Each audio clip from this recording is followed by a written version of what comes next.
So welcome to our new video guys. जैसे आपको पहली वीडियोस में मैंने बताया था नेल स्ट्रक्चर के बारे में, नेल्स टूल्स और प्रोडक्ट के बारे में, तो आज इस वीडियो में हम कवर करेंगे नेल शेप्स। तो वैसे तो बहुत सारी शेप्स होती हैं, लेकिन यहाँ पर कुछ कुछ शेप्स जो मेन होती है, जैसे स्क्वायर शेप हो गई। सो ये जो होती है वो एकदम स्ट्रेट होती है, जिससे कॉर्नर से थोड़ी सी स्ट्रिप होती है। सो ये जो शेप होती है वो बहुत कम, मतलब कि टूटने के चांसेस होते हैं इसके, और ये बहुत अच्छी शेप होती है।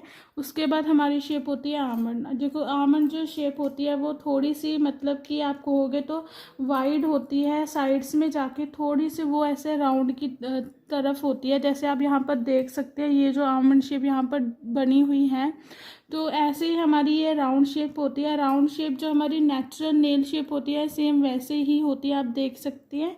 तो उसके बाद हमारी ये ओवल शेप होती है, जो बहुत ज़्यादा आजकल लोग इसको प्रेफर करते हैं। ये एग की तरह होती है, उसकी जो एग की जैसी शेप होती है वैसे ही हमारी ये ओवल की शेप होती है।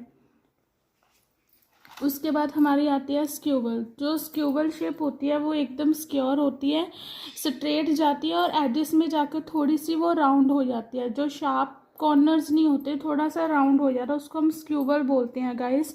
उसके बाद हमारी कॉफिन शेप होती है, जो मतलब कि काफ़ी ज़्यादा बड़ी होती है और आगे को जाके बहुत ज़्यादा ब्रॉड होती है, और उसकी आगे वाली टिप जो होती है बहुत ज़्यादा छोटी होती है वो, तो उसको हम बोलते हैं कॉफिन शेप।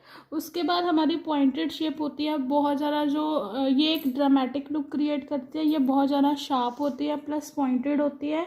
सो ये बेसिकली हमारे जो फॉरेनर्स पीपल्स होते हैं वही ये ज़्यादा प्रेफर करते हैं, हमारे इंडियन ये ज़्यादा नहीं प्रेफर करते हैं। तो इसकी जो टिप होती है बहुत ज़्यादा शार्प होती है। उसके बाद हमारी होती है बैलरीना। ये भी सेम एज अ पॉइंटेड ही होती है। इसमें बस ये इतना फ़र्क होता है कि इसकी जो टिप होती है वो थोड़ी, मतलब कि आगे को जाकर टैपेड होती है, मतलब कि इतनी ज़्यादा शार्प नहीं होती लाइक अ पॉइंटेड। ये थोड़ी सी ब्रॉड होती है, लेकिन ये थोड़ी सी आगे टिप को जाकर जो होती है स्क्यूवल की शेप में आ जाती है, मतलब कि एज अ स्क्यूवल की तरह ये आगे को हो जाती है। तो ये हमारी शेप्स थी। उसके बाद हमारी नेक्स्ट शेप होती है गाइस, वो है स्टेलेटो। ये जो होती है ये बहुत ही ज़्यादा लॉन्ग होती है, और इसकी टिप भी जो एजेस होते हैं वो बहुत ज़्यादा कर्व्ड होते हैं, लाइक इतनी ज़्यादा नहीं होती, लेकिन ये जो इसके पॉइंटेड के अकॉर्डिंग ये काफ़ी ज़्यादा लॉन्ग होती है। लेकिन इसकी जो टिप होती है वो ज़्यादा शार्प नहीं होती, पॉइंटेड की ज़्यादा शार्प होती है। उसके बाद हमारे नेचुरल नेल्स होती हैं, जैसे हमारे ग्रोथ करती हैं उसको। उसके बाद हमारी एजेस होती है, जो इस तरह से आप देख सकते हैं, इस तरह से हमारी वो शेप होती है एजेस की। देन उसके बाद हमारी माउंटेन पीक होती है, जैसे मतलब आगे को जाकर एक जैसे माउंटेन की शेप होती है ना, उसकी टिप वैसे ही होगी माउंटेन की शेप के जैसे।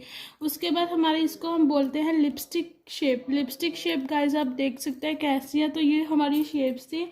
सो आई होप आपको ये समझ आया होगा। ऐसे ही हमारे साथ बने रहिए, हम आपको ये ब्रीफ में समझाएंगे कैसे हमने ये शेप्स ड्रॉ करनी है, या कैसे हम ये मतलब कि क्लाइंट पे करेंगे ये शेप्स अगर हमने बनानी है, तो हम आपको ये पूरा स्टेप टू स्टेप बताएंगे। जैसे स्क्वायर शेप कैसे क्रिएट करेंगे, आमंड कैसे करेंगे, ओवल। तो ये जो हमारी बेसिक जो शेप्स है वो हम आपको सिखाएंगे कैसे क्रिएट करनी है, कैसे हम मतलब कि क्लाइंट्स के जो नेल एक्सटेंशन के दौरान उनकी चॉइस के अकॉर्डिंग आपने ये करना होता है। उनके नेम आपको पता होने चाहिए। अगर आपको क्लाइंट कोई कहेगा कि हमें कॉफिन शेप बनवानी है, तो आपको पता होना चाहिए कि कॉफिन शेप कैसे बनेगी, आप उसे कैसे बना सकते हो। ज़्यादातर तो हमारे यहाँ आमंड ही लोग करवाते हैं।